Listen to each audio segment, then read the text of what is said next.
بسم اللہ الرحمن الرحیم وَاتْلُ عَلَيْهِمْ نَبَأَ ابْنَيْ آدَمَ بِالْحَقِّ۔ اب یہ معاملہ ہو رہا ہے قتل ناحق کے سلسلے میں، ملک میں فساد مچانے کے سلسلے میں، چوری ڈاکے کے سلسلے میں، کیا ان کی اہمیت ہے، کیا اس کے پھر سزائیں ہیں۔ وَاتْلُ عَلَيْهِمْ نَبَأَ ابْنَيْ آدَمَ بِالْحَقِّ، اور اے نبی ان کو پڑھ کر سنائیے آدم کے دو بیٹوں کی کہانی یا قصہ حق کے ساتھ، استربا قربانن، جبکہ ان دونوں نے قربانی پیش کی، ایک حابیل قابیل، اور ایک ان میں سے گنریے کا کام کرتے تھے، بھیڑیں بکریاں چراتے تھے، ایک کاشتکار تھے، تو دونوں نے کچھ اپنی جنس لے کر آئے اور دوسرے جو ہے وہ کچھ اپنے کوئی جانور لے کر آئے، اللہ کے لیے نذر کے طور پر پیش کیا۔ فَتُقُبِّلَ مِنْ أَحَدِهِمَا وَلَمْ يُتَقَبَّلْ مِنَ الْآخَرِ، تو ان میں سے ایک کی بھی جو قربانی تھی قبول کر لی گئی ہے، دوسری کی قبول نہیں کی گئی۔ یہ کیسے معلوم ہوا؟ یہ میں بتا چکا ہوں آپ کو کہ اس وقت کا معاملہ یہ تھا کہ قربانی کی قبولیت کی علامت یہ ہوتی تھی کہ آسمان سے ایک شعلہ سا نیچے اترتا تھا اور وہ اس کو بھسم کر دیتا تھا، گویا کہ اللہ نے قبول فرما لی۔ قَالَ لَأَقْتُلَنَّكَ، اب جس کی یہ قبول نہیں ہوئی تھی اس نے کہا اپنے بھائی سے جس کی قبول ہو گئی تھی، حسد کی آگ میں جل کر میں تمہیں قتل کر دوں گا۔ قَالَ إِنَّمَا يَتَقَبَّلُ اللَّهُ مِنَ الْمُتَّقِينَ، انہوں نے کہا بھائی جان اس میں میرا کیا قصور ہے، یہ تو اللہ تعالیٰ کا قاعدہ ہے، قانون ہے، وہ صرف متقیوں ہی سے قبول کرتا ہے۔ لیکن بسطت الیہ یدک لتقتلنی، اگر آپ اپنا ہاتھ بڑھائیں گے مجھ پر، چلائیں گے مجھے قتل کرنے کے لیے، ما انا بباسط یدی الیک لیقتلک، تو بھی میں اپنا ہاتھ نہیں چلاؤں گا، نہیں بڑھاؤں گا کہ آپ کو قتل کروں، یعنی ایک طرفہ قتل ہوگا آپ کا۔ انی اخاف اللہ رب العالمین، مجھے تو اللہ کا خوف ہے جو تمام جہانوں کا پروردگار ہے۔ انی ارید ان تبوء باسمی واسمک، اور پھر میں چاہتا ہوں کہ اگر آپ مجھے قتل کر ہی دیں، اس انتہا تک پہنچ ہی جائیں، تو آپ اپنے گناہ کا بھی بوجھ اپنے سر لیں، میرے گناہ کا بھی بوجھ لیں، جو ناحق مقتول ہے اس کے تو گویا کہ تمام گناہ اس قاتل نے اپنے سر پر لے لیے، تو میرے تو گھاٹے کا سودا نہیں ہے۔ What do I stand to lose, آخر میری کوئی خطائیں ہیں، میری کوئی غلطیاں ہیں، کوئی گناہ میں نے کیے ہوں گے، اگر آپ ناحق مجھے قتل کریں گے تو میرے ان تمام گناہوں کا وبال آپ کے سر آ جائے گا، تو میرے سے کوئی نقصان والی بات نہیں۔ انی ارید ان تبوء باسمی واسمک فتکون من اصحاب النار، اور یہ ہوگی سخت ترین سزا میری طرف سے آپ کو کہ پھر آپ ہو جائیں گے جہنمی، وذالک جزاء الظالمین، اور یہی بدلہ ہے ظالموں کا۔ فطوعت لہ نفسہ قتل اخیہ، اب اس کے نفس نے آمادہ کر ہی لیا اسے اپنے بھائی کے قتل پر، یعنی الفاظ میں بٹوین دی لائنز یہ سمجھیے کہ ہے اس کے اندر بھی وہ تو رہتا ہے حق اور باطل کی ایک کشاکش اور نیکی اور بدی کا غلبہ، قتل کروں یا نہ کروں، آخر بھائی کی باتیں بھی آئی ہیں، وہ دل نشین ہے، لیکن یہ کہ نفس جو ہے اس وقت اس کے اندر جو بھی شیطنت گھسی ہوئی تھی، اس نفس نے اسے آمادہ کر ہی لیا اپنے بھائی کو قتل کرنے پر، فقتلہ، تو اس نے انہیں قتل کر دیا، فاصبح من الخاسرین، ہو گیا تباہ ہو جانے والوں میں۔ فبعث اللہ غرابا یبحث فی الارض، یہ پہلا خون ہے جو نسل آدم میں ہوا ہے، تو اللہ تعالیٰ نے کوے کو بھیجا، وہ زمین کو کرید رہا تھا۔ اب اسے قابل کو یہ سمجھ میں نہیں آ رہا تھا کہ میں کیا کروں، ابھی لاش جو ہے بھائی کی اس کو کیسے ڈسپوز آف کروں، تو اللہ تعالیٰ نے ایک کوے کو بھیج دیا، وہ زمین میں جیسے آپ کو معلوم ہے چونچے مارتا ہے، اس میں سے کچھ دانے نکالتا ہے، وہ دیکھا یا بات فی الارض لیریہ، تاکہ اللہ اسے دکھا دے کیف یواری سوءۃ اخی، کہ اپنے بھائی کی لاش کو کیسے چھپائے۔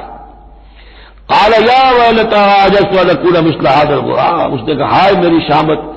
میرے اندر اس کوے جیسی بھی عقل نہ تھی، نہ ہوا میں اس کوے جیسا بھی کہ مجھے یہ بات خود سوچ جاتی، فواری سوءۃ اخی، اور میں اپنے بھائی کی لاش کو چھپا دیتا، فاصبح من النادمین من اجل ذلک، اس چیز پر اس کے اندر بڑی شدید ندامت پیدا ہو گئی۔ کتبنا علی بنی اسرائیل، اجل ذلک دونوں طرف لگتا ہے، من اجل ذلک کتبنا علی بنی اسرائیل، اور ہم نے اسی وجہ پر بنی اسرائیل پر یہ بات لکھ دی تھی، قتل ناحق ہم نے تورات میں لکھ دیا تھا کہ یہ اتنی بری شے ہے کسی ایک انسان کا قتل کرنا بھی۔ کتبنا علی بنی اسرائیل انہ من قتل نفسا بغیر نفس و فساد فی الارض، اگر کسی نے کسی انسان کو قتل کیا بغیر کسی قتل کے قصاص میں، بغیر نفس، ہاں کسی نے قتل کیا، قتل کے جواب میں قتل کیا جائے تو یہ قتل ناحق نہیں ہے، یہ تو پھر قصاص کا قتل ہے۔ اور فساد فی الارض، یا کوئی شخص زمین میں فساد مچا رہا ہے اس میں اس کو قتل کیا جائے، یعنی کوئی قصوروار ہے، مجرم ہے، اس کو سزا دینے میں قتل کیا جائے تو بات اور ہے،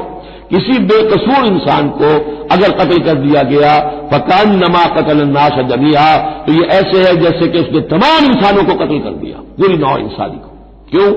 کہ تمدن کی جڑ کٹ گئی، احترام جان، احترام مال، یہ بنیاد ہے تمدن کی۔ ومن احیاها، اور جس نے ایک انسان کی جان بچا لی فکانما احیا الناس جمیعا، تو گویا کہ اس نے پوری نوع انسانی کو بچا لیا۔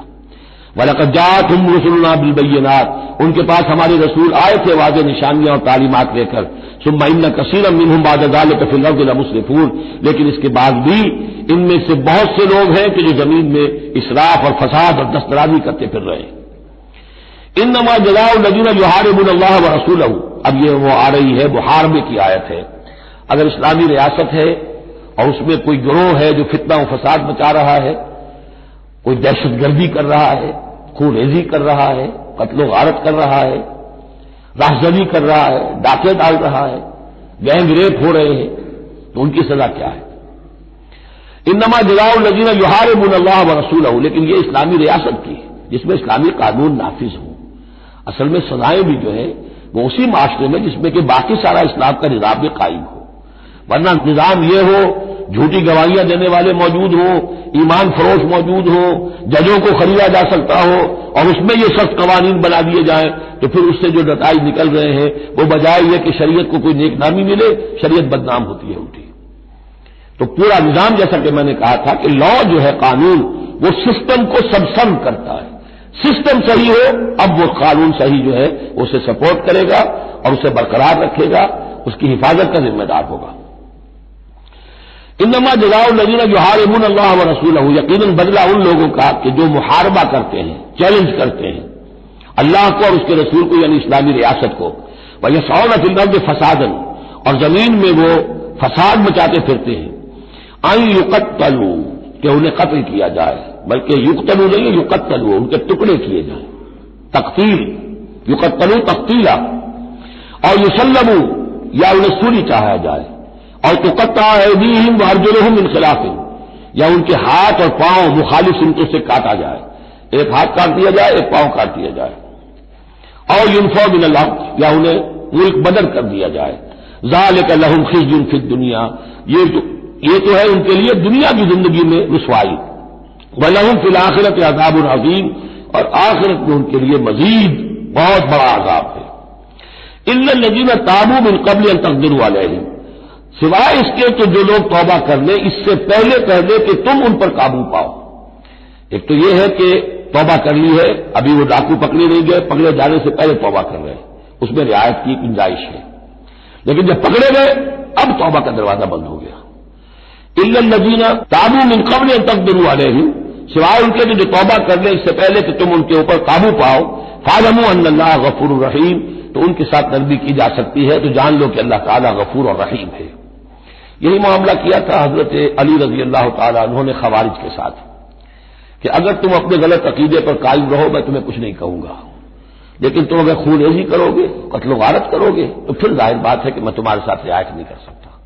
محض عقیدے کی حد تک میں تمہیں کچھ نہیں کہوں گا۔